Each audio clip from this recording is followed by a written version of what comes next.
So today we wanted to take the opportunity to give you a little bit of a tour of the equipment and the capabilities of Rotie, our camper van.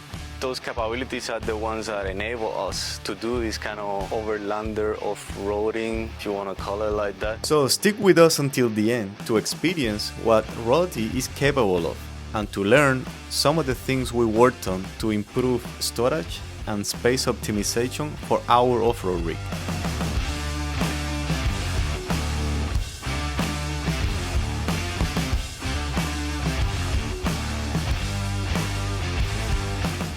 So let's begin with the engines. It's 130 horsepower, 2.3 liters. We did chip tuning on it and we gained like around 36 more horsepower. The second item on the list will be, of course, the 4x4. We have a Dangel. It's a French company. The 4x4 system from Dangel achieves the torque distribution via two transfer cases, one in the front, another one in the back, and in between there is a hydraulic coupling that automatically distributes the torque from the front axle to the rear axle. We are equipped with a differential lock, with a diff lock in the rear axle, and we have a button that we can engage from inside in case we need to use the diff lock. The next two items on the list will be the Delta 4x4 rims with the BF Goodrich all-terrain tires, 18 inches. We have also upgraded the suspension. As you can see, we have a lot of ground clearance here, so we have some shock absorbers from Goldschmitt. This is a German company. And in the back, we have airbags, also from Goldschmitt. Another important item in the list will be the off-road lights. We like the off-road look of these lights, a round look. Those are very useful when it's dark, and once they're on, you get 180 degrees angle of view. And of course, the ones in the front also help you with the potholes and rocks and all of that. And we also have fog lights, so we have plenty of lighting in this rig.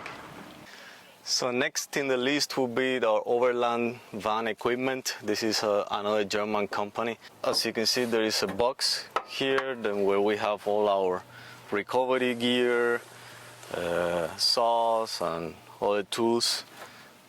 Also our 4-type inflation system. Here on top of the box you have a bike carrier for 2 bikes, which is a bit high, as you can see. This is why we have a stool here to get us a bit higher so we can put the bikes on. And then here we also modified this a little bit to make it a bit better. These are Thule holders, bike holders, that we attached to the original overland van to make it better. Here on top, Thule bike holders with keys, because the original ones from Overland also didn't come with keys. So now we have this system which makes it a bit more secure. And we have a spare tire carrier that is also attached to the door. And we haven't had the need to use this yet, the spare tire, but it's here just in case, with also another Delta rim. And there is a ladder that takes you up the roof that we use very often to access all the equipment on top with all the recovery gear and our kites and so on. Up here on the other side of the roof we have a Thule basket, and we have installed on top of the basket some front runner accessories. So we have 2 boxes, 2 jerry cans here for fuel, a water tank, and a bag in where we carry our Starlink. We use it very often. This is our communication channel. And on the roof we have a travel box. The travel box we use for all our kite surfing gear. We have 3 kites on the board. Here you probably notice already on the side we have two max tracks extreme, and we have them attached with magnets, and this is something that we are now testing. This is one of the designs that we have done ourselves, and hopefully we can put it on our shop soon. This is working so far pretty good. It hasn't moved 1 millimeter, and it's attached to the roof rack with 2 straps for security, but so far it's working flawlessly. 45 degrees we had the other day in the desert, and it was working just fine. We'll keep testing it. So on board we have 96 liters of water, and from here we can fill it up with a hose that we have in this compartment. So we have a filter, and we have the hose here that we use to fill the water. There is also a gray tank right underneath the chassis that collects all the water from the shower. We have a shower also on the kitchen. Here we have the cassette toilet. So it's very easy to use. You just take it out, and has a telescopic handle. You can take it and dump it in the stations. And